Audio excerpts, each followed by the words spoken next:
escravos do pecado, nós que outrora éramos cegos e não podíamos entender a Tua palavra, mas o Teu Santo Espírito abriu os nossos olhos para contemplá-la e poder fazer com que ela seja o guia para as nossas vidas, para as nossas decisões. Perdoa-nos, ó Deus, quantas vezes temos esquecido disso.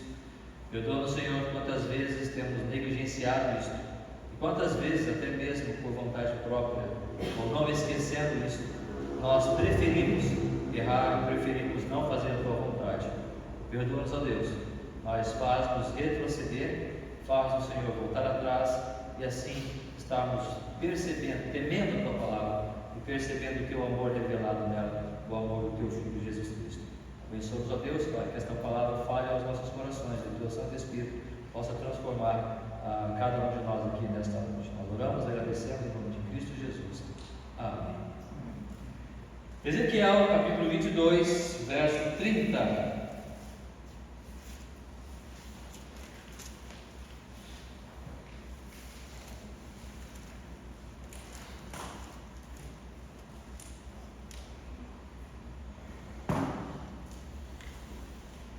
Ezequiel 22, 30.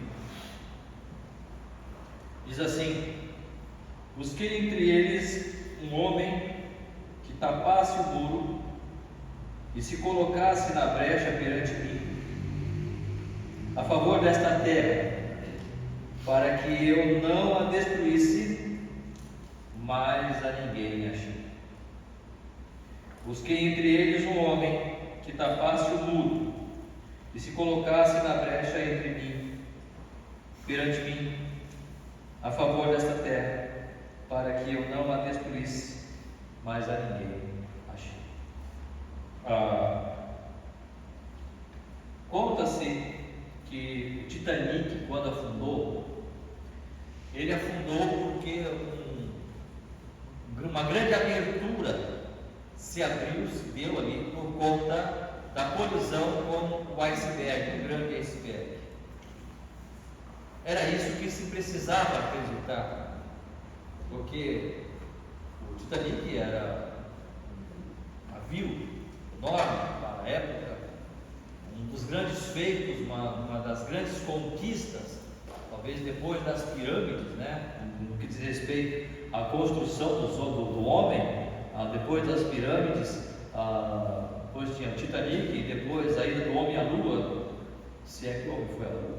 Mas enfim, o Titanic seria uma destas grandes conquistas e feitos do ser humano. Então era necessário que um grande iceberg fizesse um grande buraco para que se realmente aquele navio viesse a naufragar. Mas isso não é verdade. Depois de estudos feitos, concluiu-se que 6 pequenos buracos no casco do navio, que não daria mais do que 1 metro quadrado, foi o responsável pelo naufrágio daquela grande construção, daquele grande filme. O que é 1 metro quadrado?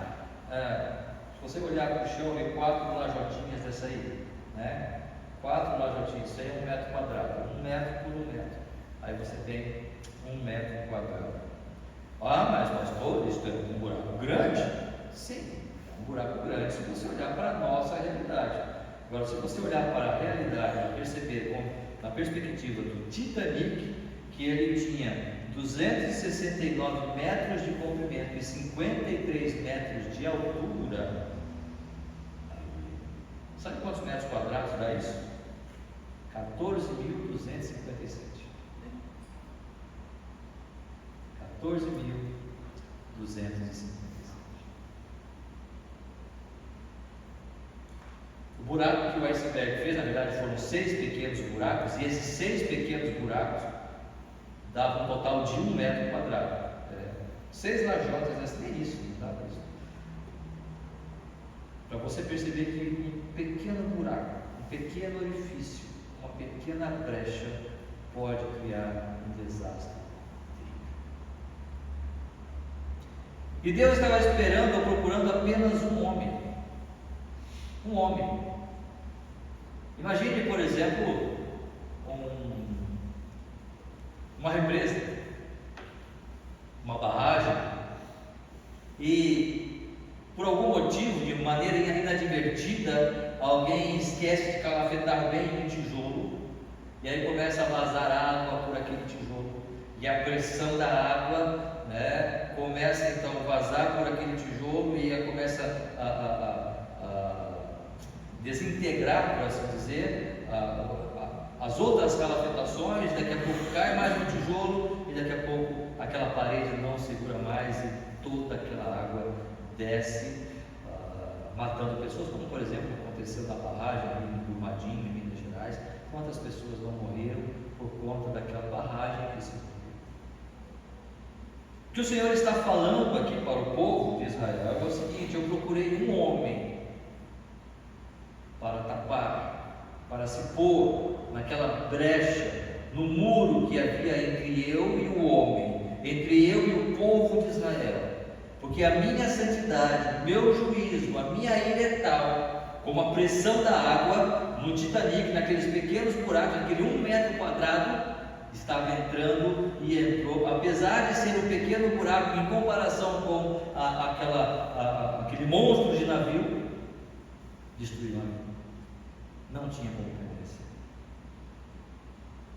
Eu queria um homem, Deus está dizendo, para se colocar entre eu e o povo de Israel naquilo, porque a minha ira ia destruir aquele povo.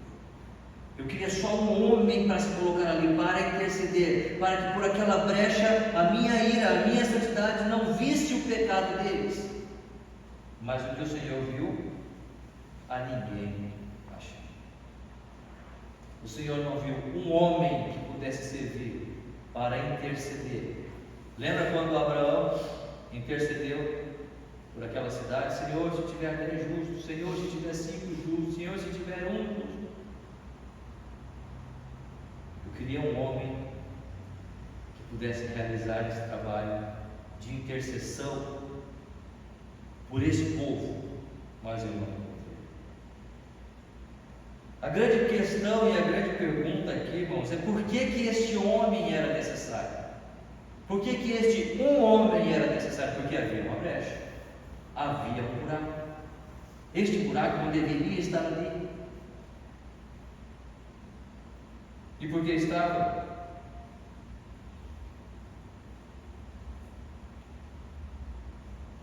Por que esta brecha estava permitindo que o Senhor, o seu zelo, sua santidade, olhasse para o homem e tentasse julgar este homem e, vamos dizer, destruir este homem? Porque um pecado aconteceu, um pecado se deu, um pecado estava sendo praticado no meio do povo de Israel. E sabe qual é este pecado? Capítulo 20, versículo 1. Tem alguns versículos que nós vamos ler. Ezequiel, capítulo 20. A gente vai ler alguns versículos nesse livro aqui para entender o que estamos falando. Versículo 1 em diante. Diz assim a palavra do Senhor: no 5º mês do 7º ano, aos 10 dias do mês, vieram alguns dos anciãos de Israel para consultar ao Senhor, e assentaram-se diante de mim. Então veio a mim a palavra do Senhor, dizendo: filho do homem, fala aos anciãos de Israel e diz-lhes: assim diz o Senhor Deus, acaso viestes consultar-me? Percebam, anciãos, homens de respeito na sociedade, homens de respeito naquela nação. Imagina homens de cabelo branco ali, homens experientes que tinham respeito da sociedade, das suas famílias. E percebam, está dizendo ali no versículo 2 que eles vieram, no versículo 1, que eles vieram para consultar ao Senhor, para saber o que fazer, como agir, qual é o próximo passo diante do que nós estamos vivendo. E o que o Senhor responde? Versículo 3, no final do versículo 3: tão certo como eu vivo, diz o Senhor Deus, vós não me consultareis. Ou seja, vocês vieram aqui para isso, mas vocês não vão ouvir nada de mim. A ira de Deus chegou a um ponto tal com relação àquele povo, ao povo de Israel, que mesmo que os anciãos viessem e sentassem com o profeta, Deus não iria falar a eles. E por que isto? Versículo 4: julgá-los-ias tu, ó filho do homem, julgá-los-ia, faze-lhes saber as abominações de seus pais, e diz-lhes assim: diz o Senhor Deus, no dia em que escolhi Israel, levantando a mão, jurei à descendência da casa de Jacó, e me dei a conhecer a eles na terra do Egito, levantei-lhes a mão e jurei: eu sou o Senhor vosso Deus. Naquele dia levantei-lhes a mão e jurei tirá-los da terra do Egito para uma terra que lhes tinha previsto, a qual manda leite e mel, coroa de todas as terras. Então lhes disse: cada um lance de si as abominações que se agradam nos seus olhos, e não vos contamineis com os ídolos do Egito. Eu sou o Senhor vosso Deus. Mas, no versículo 8: mas rebelaram-se contra mim e não me quiseram ouvir. Ninguém lançava de si as abominações que se agradavam aos seus olhos, nem abandonava os ídolos do Egito. Então eu disse que derramaria sobre eles o meu furor, para cumprir a minha ira contra eles no meio da terra do Egito. Ou seja, o que Deus estava dizendo era simples: os seus pais não largaram as abominações lá no passado, os seus pais não largaram a idolatria lá no passado, e nem vocês, anciãos que estão aqui querendo falar com o profeta, vocês não querem se consultar, porque vocês não querem saber qual é a minha vontade, vocês não querem entender qual é a minha palavra, vocês não querem cumprir a minha palavra. Esta é a brecha, este é o pecado, o cumprimento da palavra do Senhor. No versículo 28 e 29 do capítulo 22 que nós lemos, capítulo 22, 28 e 29, olha o que diz ali, além de outros versículos que nós temos aqui. Versículo 28 vai dizer: os seus profetas lhes encobrem isto com cálculo e visões falsas, predizendo mentiras e dizendo: assim diz o Senhor Deus, sem que o Senhor tenha falado. Começa com os profetas, começa com os pastores, começa com aqueles que Deus chamou para serem os orientadores do povo, enquanto eles estão, na verdade, mentindo para o povo. Ezequiel sofreu isso. Eu não sei se os irmãos se lembram, mas nós falamos sobre Jeremias, o quanto também ele sofreu com relação à pregação da palavra. Quando ele pregava a palavra, quando ele falava a verdade, o povo se voltava contra ele. Mas quando profetas falsos vinham e falavam, proferiam mentiras, profetizavam mentiras, eles acreditavam e ovacionavam esses profetas, ovacionavam esses homens. Versículo 29: contra o povo da terra praticam extorsão, andam roubando, fazem violência ao aflito, e ao necessitado e ao estrangeiro oprimem sem razão. Isto é o que aqueles que tinham que orientar, que tinham que guiar, que tinham que conduzir o povo à palavra de Deus, estavam fazendo exatamente o contrário. Estavam conduzindo o povo para distante da palavra do Senhor. Então este pecado começou a permitir que Deus, na sua ira, tentasse sim destruir aquela nação. Mas o Senhor diz: eu queria um homem só. Eu só queria um homem, eu queria um líder que pudesse entrar nesta brecha, que pudesse fechar este buraco aí, que pudesse de alguma forma ficar entre eu e a nação de Israel e interceder por essa nação, para que o meu julgamento não fosse tão forte, tão eficaz, tão contundente contra esta nação. Mas eu não encontrei.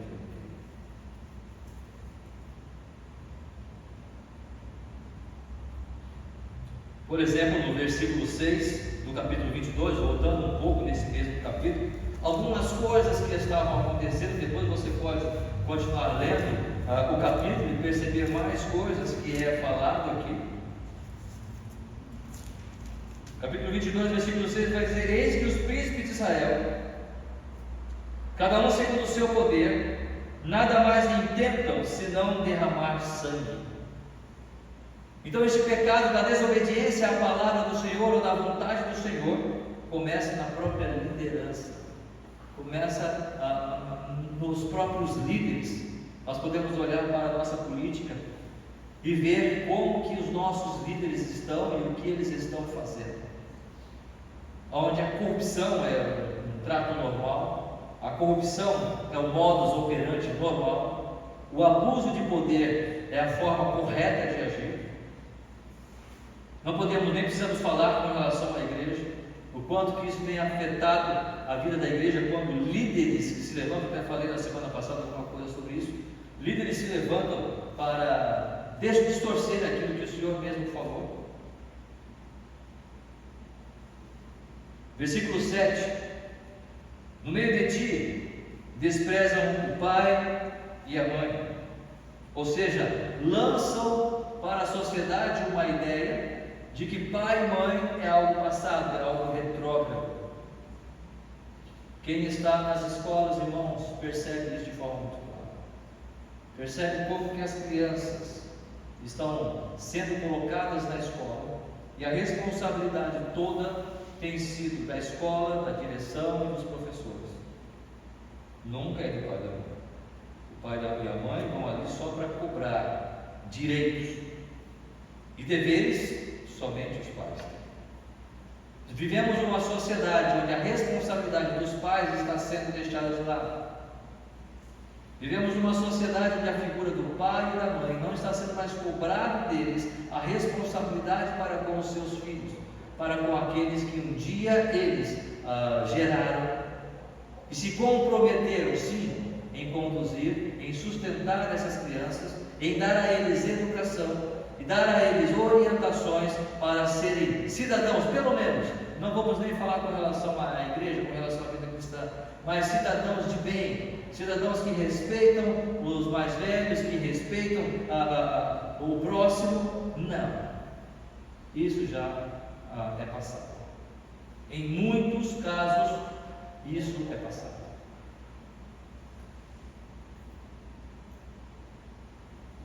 Talvez quando o Sebastião falou sobre a escola dominical, não é diferente. Após dos pais delegarem aos professores da escola dominical, delegarem às pessoas, o líder da igreja, a responsabilidade de criar os seus filhos. Nós tínhamos um grupo de adolescentes lá em Santana do Livramento, e nós vivemos isso de forma bem clara quando nós fazemos trabalho ANSI, e nós vimos como que aquelas crianças desejavam que os seus pais estivessem com eles, e quão felizes eles ficavam quando das condecorações ou das premiações que no final de um período nós fazíamos, né, que é o Clube ANSI, tem aqui, pelo menos tinha aquela faixa, se colocava voltas, né, conforme a conquista ali daquela criança, e quão felizes eles ficavam quando os pais vinham. Mas alguns pais vinham só nas premiações, mas nas outras vezes as crianças vinham, mas os pais não ligavam, não vinham, iam para outra igreja, faziam qualquer outra coisa, mas não davam essa assistência que as crianças precisavam efetivamente na sua casa. E aí, esse respeito para com o pai e com a mãe vai ser gerado por causa disso, porque há toda uma lei, há toda uma ideia de que pai e mãe é alguém que está ali só para me sustentar, mas que eu não devo a ele respeito, consideração e amor. Essa é a sociedade que nós vivemos. Versículo 7 ainda: praticam extorsões contra o estrangeiro e são injustos para com o órfão e a viúva. Percebemos, irmãos, isso é muito claro quando na palavra do Senhor Paulo vai dizer que o amor de muitos se esfriará. É possível que muitos de nós estamos preocupados, na verdade, com o nosso bem-estar pessoal e particular, quando na verdade há muitas coisas que podemos fazer com relação à vida social. É claro que nós não estamos aqui pregando mudar o mundo, Mas percebam, irmãos, a igreja está para isso. A igreja está para realmente fazer um trabalho social. Praticar extorsão contra o estrangeiro, ser injustos para com o órfão e a viúva. A igreja está para realizar um trabalho de levar a melhor coisa que as pessoas precisam ouvir, querem ouvir, ou precisam ouvir, perdão, talvez não querem, mas é o Evangelho de Cristo. Para que melhor alimento do que isso?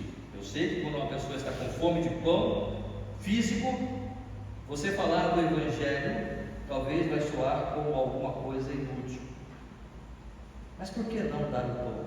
E depois do pão, dar a palavra, o alimento espiritual? Nós estamos negligenciando esse trabalho se não fizermos.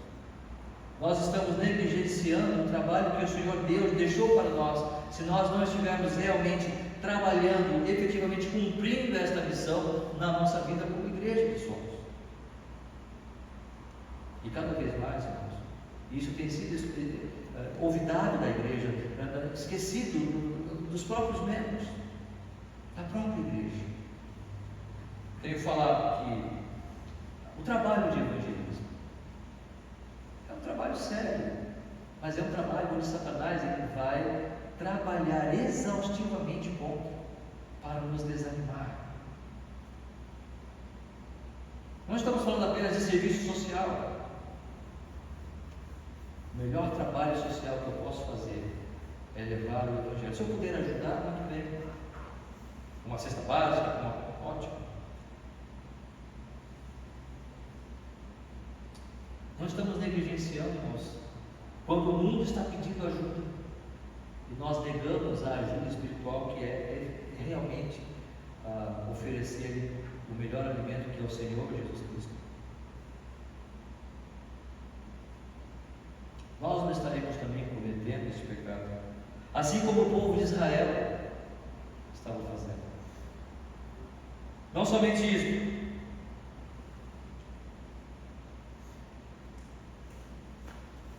versículo 8: desprezaste as minhas coisas santas e profanaste os meus sábados.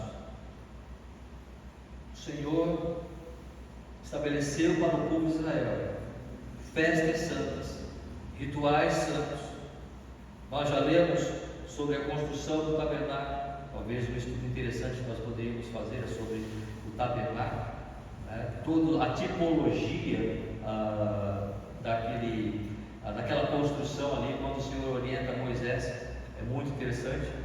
Mas tinha todo um simbolismo ali, a construção do tabernáculo, os átrios, os instrumentos, as peças, as bacias, as mesas, as vestes do sacerdote, o próprio sacerdote. Havia todo um simbolismo espiritual que apontava para Cristo Jesus.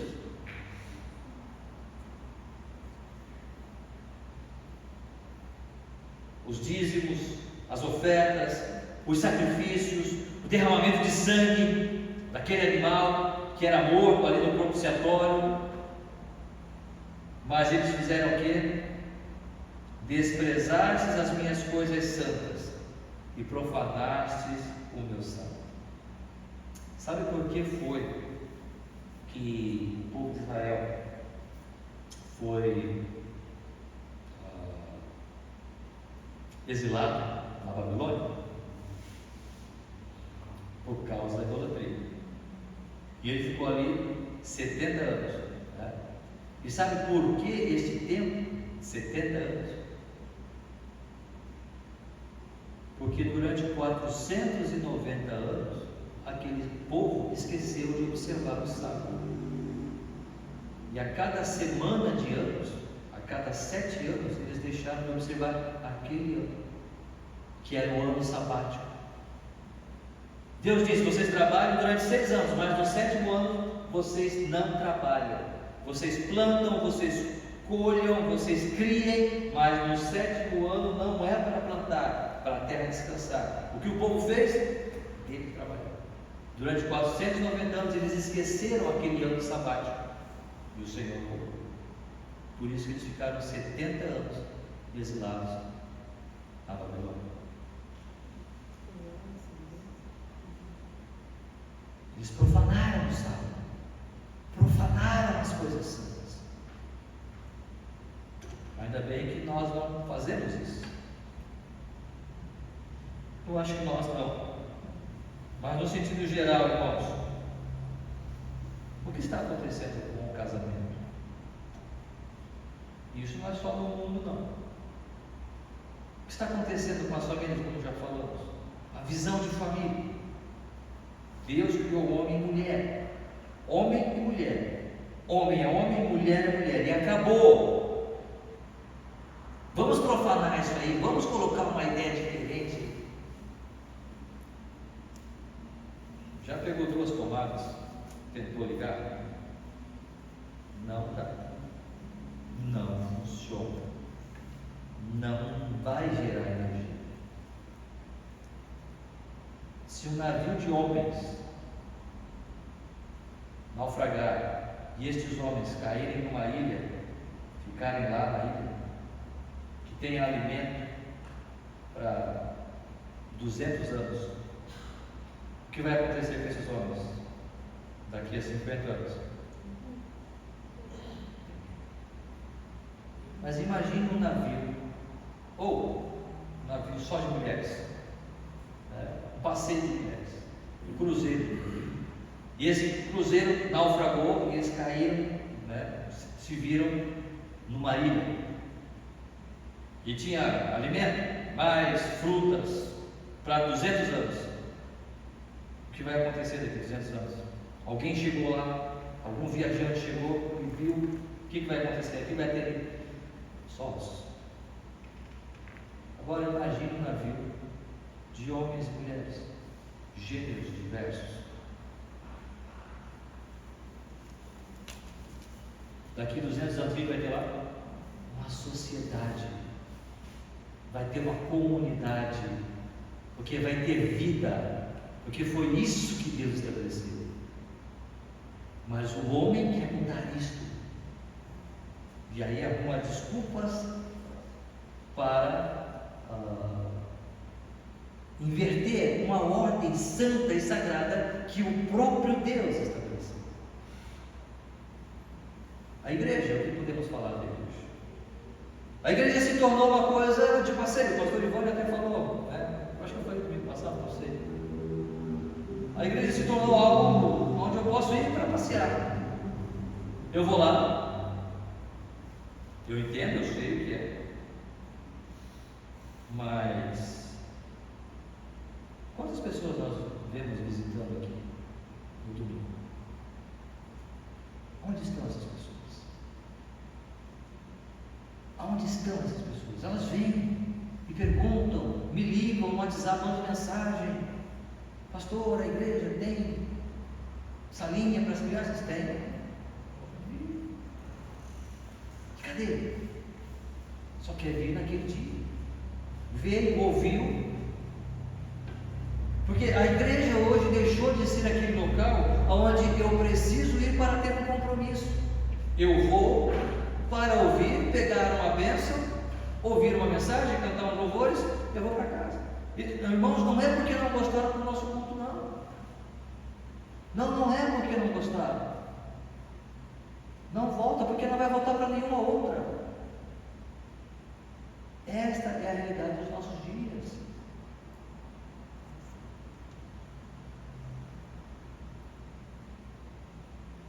A igreja, irmãos, eu tenho falado, a igreja é a última coisa que vai ficar. Eu sei do valor da família, é uma instituição sagrada, o Senhor deu. Mas a família não vai permanecer. Lá no céu eu não vou ser esposa da minha esposa, nem ela da minha esposa. Eu não vou ser pai da Larissa, nem ela vai ser minha filha, nem da Natália. Nós vamos ser irmãos em Cristo. Lá nos céus, nós vamos continuar sendo igreja. Já prestaram atenção no peso que é isso? Eu não estou dizendo ou deve ser pensado como inútil o sentimento de um pai por um filho, ou de um filho por um pai, ou de uma mãe por um filho. Claro que eu não estou querendo dizer isso. Mas será que às vezes nós estamos colocando isso como uma coisa mais importante para o Eu sei o amor de um pai para com o filho, eu sei o que é isso. Eu tenho filhos, tenho filhas. Talvez possa ser estranho o que eu estou dizendo,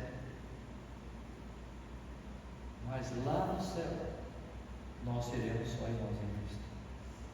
E para o que estamos nos preparando? Não é para os céus? É claro que os pais têm a sua responsabilidade de criar, de cumprir com o seu papel de pai e mãe, mas a igreja, Cristo não morreu pela família, Cristo morreu pela igreja. E às vezes pode parecer insensibilidade da minha parte falar isso, mas esta é a verdade bíblica, esta é a visão bíblica. Efésios 2, vou me deter um pouco nesse texto sobre a igreja, exatamente por este fato, irmãos, como nós estamos percebendo e vendo a igreja. Efésios capítulo 2, versos 19, 20, 21 e 22. E perceberem e trazer para nós essa responsabilidade de dizermos assim: Senhor, como eu estou vendo a igreja? Senhor, de que maneira eu estou percebendo a igreja? Qual é o meu compromisso com esta igreja? Até onde eu devo ficar aqui? Até onde eu devo permanecer aqui? O que é que o Senhor quer de mim? Se existe um Deus, por que o Senhor me colocou nesta igreja? Ora, eu sou membro desta igreja. Até onde deve ir esse meu compromisso com essas pessoas? E o meu compromisso com o sangue de Cristo derramado na cruz do Calvário?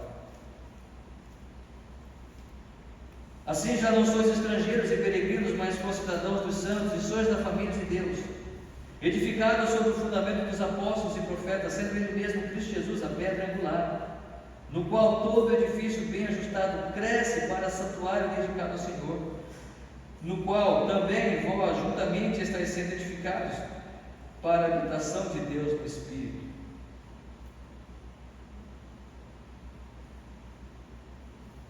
Cristo é a pedra angular da igreja.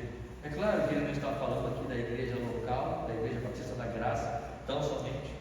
Ele está falando da igreja universal, ou seja, de todas as igrejas, de todas as pessoas salvas. Mas a igreja local é também um princípio bíblico, assim como a igreja dos Gálatas era um princípio bíblico, Romanos, a igreja de Romanos, a igreja de Corinto eram igrejas locais. E Paulo tratava cada igreja, ele exortava cada irmão como se eles tivessem a responsabilidade de se manter ali. É claro, eu viajei para outro estado, para outro país, não tem como permanecer membro daquela igreja, né? Não tem como, preciso ir para uma outra igreja local. Por quê? E aí entra a eclesiologia, ou seja, a doutrina da igreja, a ideia de desenvolver os meus dons, meus talentos, mas não está tendo mais esse mesmo preço. Estamos vendo cada vez mais se deteriorar esta ideia daquilo que Deus mesmo estabeleceu, ou a visão de Deus sobre a igreja. Uma rádio falando sobre a igreja, né? Sobre a escola dominical, por exemplo. A gente cresceu também nesse meio, cresceu, né? Nessa realidade. E acho que eu já falei isso também, né? Pegava 2 ônibus para ir de manhã, não tinha carro, né? Pegava 2 ônibus para ir para a igreja, 2 ônibus para voltar. Ia em casa, almoçava, às vezes ia jogar bola com os colegas da tarde, às vezes ia ali rapidinho na praia, dava um tibum, aí voltava, tomava banho, ia para a igreja, ensaiar, para tocar com jovens, com amigos, colegas, os irmãos jovens, né, da igreja, e aí voltava, depois eu terminava, pegava outro ônibus, parava no terminal, pegava, e voltava para cá, chegava em casa aqui, 10 horas, no outro dia trabalhando. Essa era a vida. Essa era a vida. Ninguém morreu. E ninguém morreu. Porque a nossa visão de igreja era compromisso. Eu estou ali, o Senhor quer me usar ali, o Senhor está me usando ali.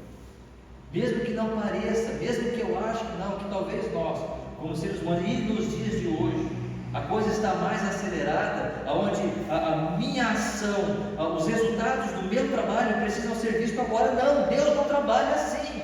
Deus está te usando, mas não precisa você querer saber o resultado agora. Quão gostoso é poder ouvir, por exemplo, como o Sebastião falou há pouco, me perdoe eu falar, aceitar os nomes assim, né, que aquele estudo do Espírito Santo foi muito bom, para mim foi inóspito, foi uma coisa inócua, né? Me perdoa, Senhor, mas para mim foi mais um estudo que eu dei, e eu não percebia o quanto que isso poderia estar sendo positivo para a vida do irmão, porque esses resultados nós não vemos na hora. Isto é a vida da igreja, isto é a vida com Deus, mas principalmente a geração atual, e nós velhos também estamos assim. Nós, a nossa geração, também estamos assim. Eu quero que o meu ministério dê um resultado agora. Eu quero que esse meu trabalho dê um resultado agora. Eu quero que esta minha fala, eu quero que esse meu talento seja visto agora. Eu quero que essa minha postagem que eu fiz com relação a esse trabalho tenha aplausos agora. Não, Deus não trabalha assim. Deus está trabalhando em mim, Deus está trabalhando em você também. Mas nós não vemos mais a igreja dessa forma. Precisamos de resultados já. Só que a igreja de Cristo não é assim. Estamos profanando estas coisas santas. Estamos usando mal estas coisas que Deus nos deu para trabalhar em nós, para falar conosco, para nos moldar e para nos usar. Porque somos templo do Espírito Santo, templos de Deus no Espírito, habitação de Deus no Espírito. Isso é sério. Deus habita nesta igreja, em cada irmão que aqui está. Portanto, fazer parte de uma igreja, ser membro de uma igreja, ao ponto de sair dela, isso é muito sério. Estamos dando de ombros para isso. Estamos dando, como se fosse coisa de somenos.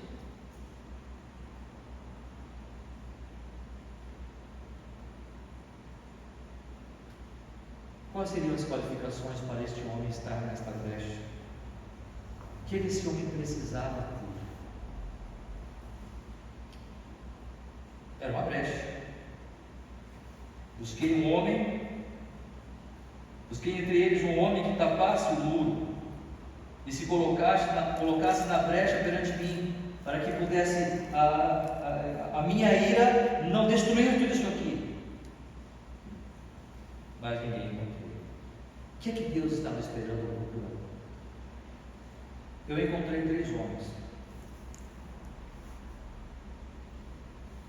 Por exemplo, imaginemos Noé.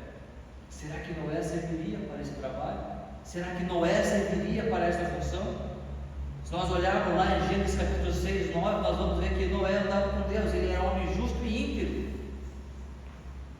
Olha, eu acho que Noé serviria aqui nesta brecha. Eu acho que Noé caberia bem, Senhor, para interceder pelo povo, para não permitir que a sua indignação contra o pecado do povo, contra a desobediência do povo, destruísse essa nação. Pensar num outro homem, talvez Daniel, o homem muito amado. Daniel 9:23, Daniel 10:11, Daniel 10:19, você vai ver ali. Daniel muito amado. 3 vezes o Senhor fala sobre Daniel. Daniel, homem muito amado. Daniel, eu te amo. Ou seja, essa expressão, esse título, trata de Daniel dentro dessa comunhão íntima com o Senhor. O homem que orava 3 vezes ao dia, e mesmo sabendo que havia uma lei para quem adorasse outro Deus seria morto, e ele continuou orando. Foi lançado na cova dos leões e foi protegido. Sadraque, Mesaque e Abednego também foram lançados na fornalha ardente, mas a sua fé permaneceu. Mas voltando para Daniel, um homem que andava com Deus e não teve medo dos leões, porque sabia que o Senhor estava com ele, porque ele sabia que Deus o amava e ele amava Deus. Será que esse Daniel caberia nessa brecha? Eu acho que sim, Senhor.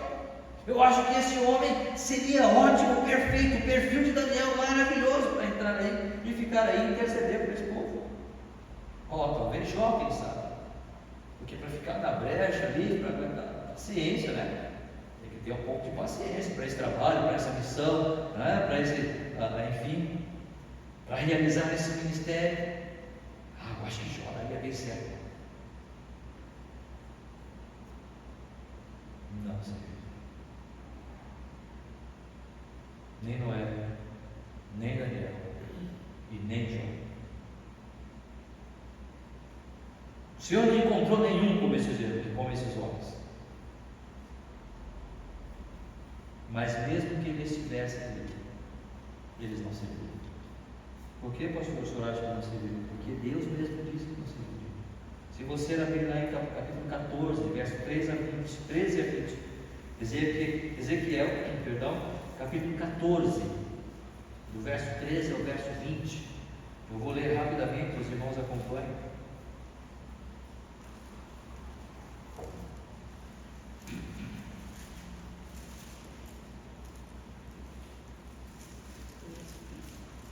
Ezequiel 14, do verso 13 ao 20. Filho do homem, quando a terra pecar contra mim, cometendo graves transgressões, estenderei a mão contra ela e tornarei instável o sustento do pão, e enviarei contra ela fome, e eliminarei dela homens e animais. Ainda que estivessem no meio dela esses três homens, Noé, Daniel e Jó, eles, pela sua justiça, salvariam apenas a sua própria vida, diz o Senhor Deus. Se eu fizer passar pela terra bestas feras e elas a assolarem, que fique assolada e ninguém possa passar por ela por causa das feras, tão certo como eu vivo, diz o Senhor, ainda que esses três homens estivessem no meio dela, não salvariam nem a seus filhos nem suas filhas, só eles seriam salvos e a terra seria assolada.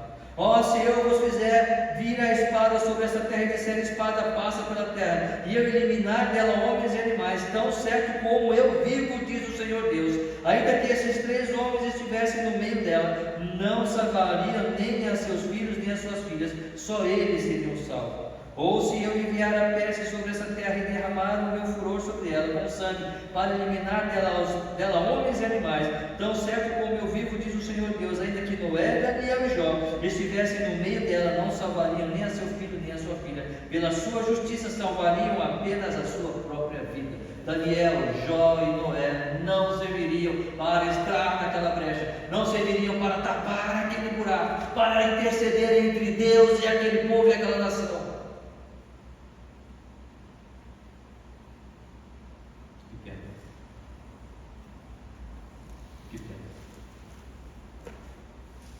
Nem a paciência de Jó, nem a fidelidade de Noé, e nem a intimidade de Daniel com Deus poderia resolver. Mas esse Deus é tão maravilhoso, porque a nossa nação, a nossa sociedade hoje, eu não tenho problema nenhum em dizer isso, está fazendo a mesma coisa, e o juízo já está contra nós. O Senhor já tem estabelecido um juízo lá no livro do Apocalipse, de lançar todos aqueles que desobedecem à palavra do Senhor para o lago de fogo. Está na palavra, a menos que a palavra de Deus não seja verdadeira, mas está lá. Mas sabe, há um homem, apenas um homem, que pode fazer isso. O juízo do Senhor contra esta nação, o juízo do Senhor contra todos aqueles que rejeitam a palavra de Deus, virá, já está. O juízo do Senhor já está sobre esta nação, já está sobre esta terra. É que talvez nós não percebemos porque nós estamos vivendo e nos movendo aqui, mas já está. Nós vemos como que a sociedade está sofrendo os seus próprios pecados.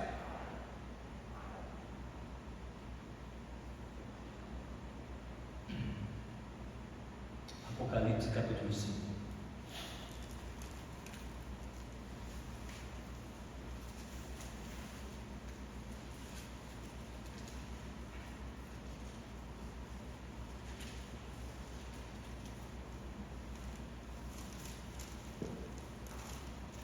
Quem é que pode tapar essa brecha?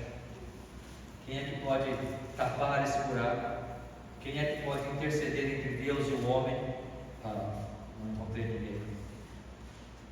Apocalipse capítulo 5. Vi na mão direita daquele que estava sentado no trono um livro escrito por dentro e por fora, de todo selado com 7 selos. Vi também um anjo forte que proclamava em grande voz: quem é digno de abrir o livro, ou quem é digno de tapar essa brecha e lhe desatar os selos? Ora, nem no céu, nem sobre a terra, nem debaixo da terra, ninguém podia abrir o livro, nem mesmo olhar para ele. E eu chorava muito, porque ninguém foi achado digno de abrir o livro, nem mesmo de olhar para ele. Todavia um dos anciãos me disse: não chores, eis que o leão da tribo de Judá, a raiz de Davi, venceu para abrir o livro e os seus 7 selos. Então vi no meio do trono dos 4 seres viventes, entre os anciãos de pé, um cordeiro, como tendo sido morto. Ele tinha 7 chifres, bem como 7 olhos, que são os 7 Espíritos que Deus enviado por toda a terra.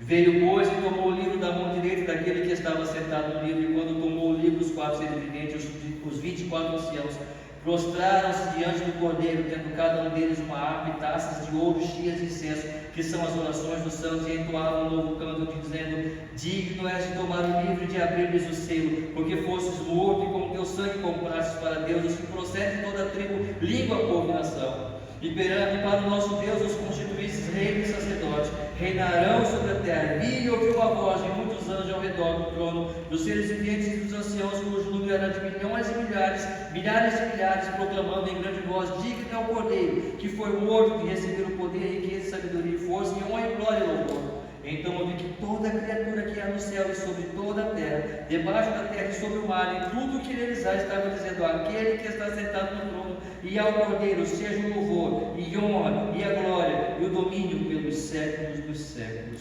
E os 4 seres viventes respondiam: amém. Também os anciãos prostraram-se e adoraram o Senhor Jesus Cristo, o cordeiro que foi morto, mas hoje está à destra do Pai. Ele pode conter a ira de Deus sobre esta nação, sobre esta sociedade. Ele pode conter a ira de Deus sobre a sua vida. Agora, se você permanecer e rejeitar a Cristo Jesus, se você permanecer e rejeitar a palavra do Senhor, se você rejeitar a Cristo Jesus como Senhor da sua vida, nossa, não há nada para fazer.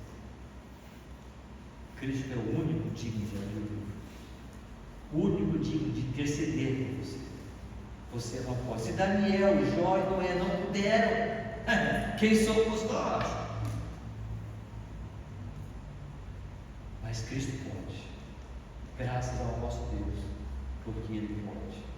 Ele viveu nessa terra, Ele morreu como servo, sem nunca ter pecado, para vencer a morte e abrir para nós a entrada para a glória eterna, para estarmos diante do nosso Deus, para estarmos diante da mesa do nosso Senhor.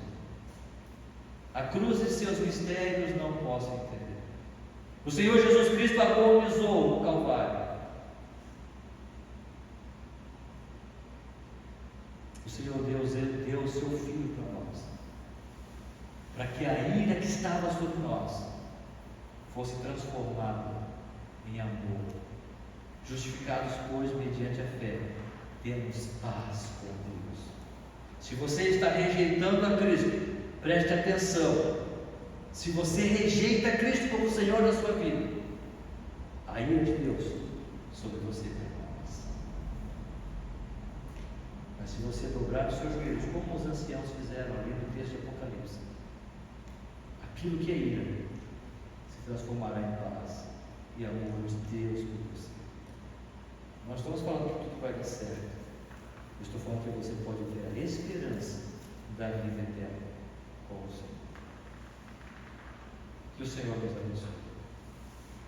Graças a Deus pelo seu Filho Jesus Cristo, que é o único capaz de fechar e tapar aquela brecha, para não impedir que a ira de Deus venha sobre nós, venha sobre mim e venha sobre você, a menos que você o rejeite.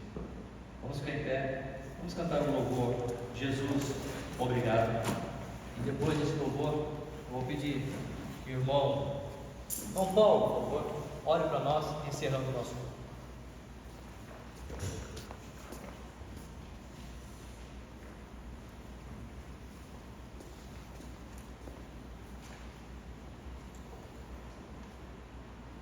A cruz e seus mistérios não posso entender. No Calvário agonizou. O Deus santo e justo ao Filho esmagou e fez por mim do amargo fel beber. Jesus, teu sangue me lavou. Obrigado. De Deus a ira toda aplacou. Obrigado. Inimigo fui, agora estou à mesa. Obrigado. Vamos cantar, vamos louvar o Senhor.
Amém. Uma boa noite a todos, que Deus os abençoe.